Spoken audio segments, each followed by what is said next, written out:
कि अरे सास पिए बीड़ी ससुर पिए गांजा।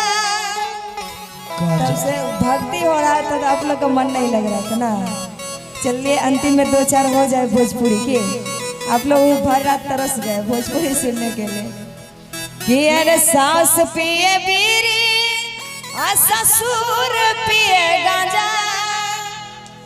पाउच पी के भासुर का है कोरा में समाजा। राजा घर आजा आए बुझबा करे जा घर आजा।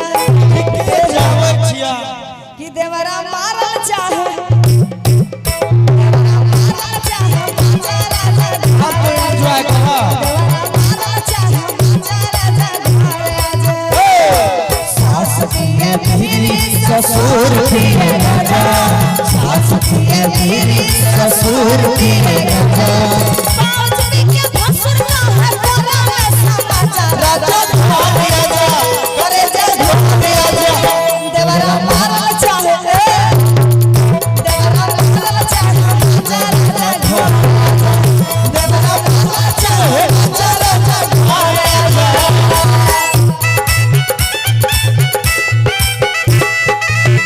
क्या बात है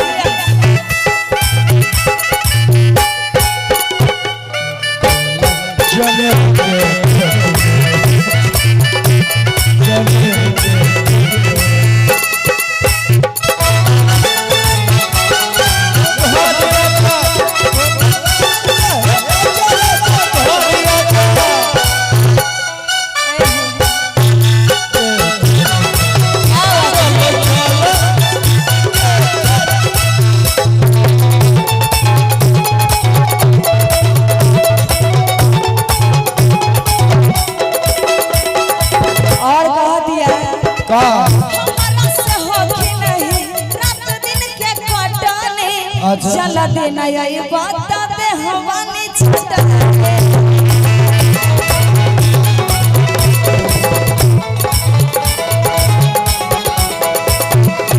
हमारा से होगी नहीं दिन रात के कटने। चल देना ये बात दे हवानी छटने।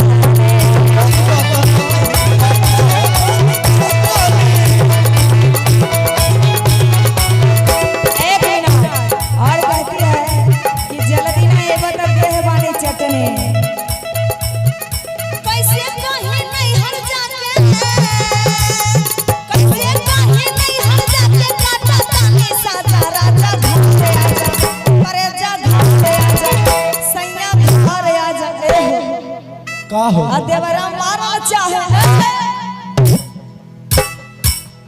देवरा मारा चाहे माजा राजा अरे आजा करे जा मारा चाहे अरे आजा मारा चाहे माजा राजा घर आजा।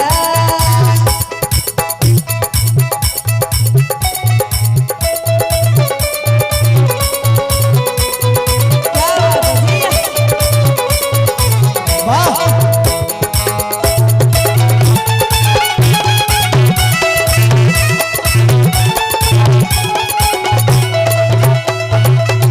और कहती है एक मिनट भैया।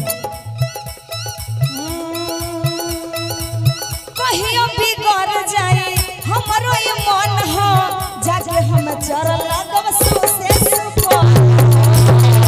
दुनिया में सबसे सुपर जग हम जाने कहियो बिगड़ जाए हमरो ये मन हो जाके हम चर लगब सुसे सिवाना हो।